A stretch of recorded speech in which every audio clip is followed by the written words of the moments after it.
Timothy Henry Charles Tamm ja Kristiina Tüür said oma finaali ülesande kätte otse kasarmus. Laskemoonaks on teil Eestimaa au ja uhkus, Männi Palk.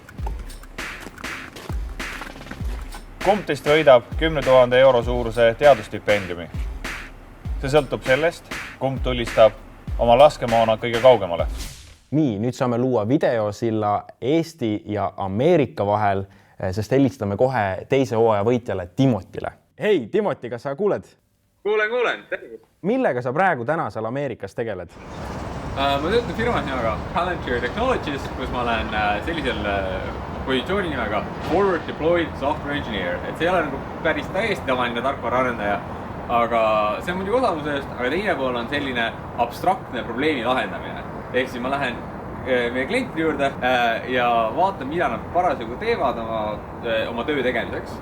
Siis ma vaatan, mis andmeid on firmal olemas ja siis ma võtan välja lahendusi, kui nad saaksid teha oma tööd niimoodi, et nad teevad oma otsuseid andmete põhjalt, selle asemel, et teha inimese kõhutunde järgi.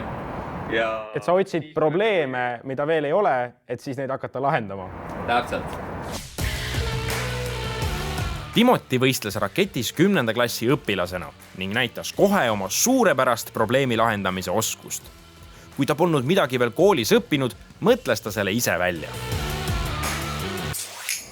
Harvardi ülikooli ei ole lihtne sisse saada ja sul peab olema, kui sa näidad oma ülikooli avaldust, sul peab olema ette näidata asju, millega sa mitte ainult ei ütle, et sulle meeldib inseneerida, sa mitte ainult ei ütle, et sulle meeldib teadus. Aga sa pead kuidagi tõestama ja rakett oli see, nagu suutis selle ära teha. Timoti, kas oled oma võistluskatseks valmis?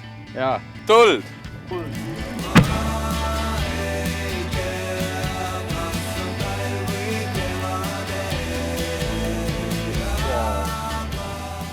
Pole paha.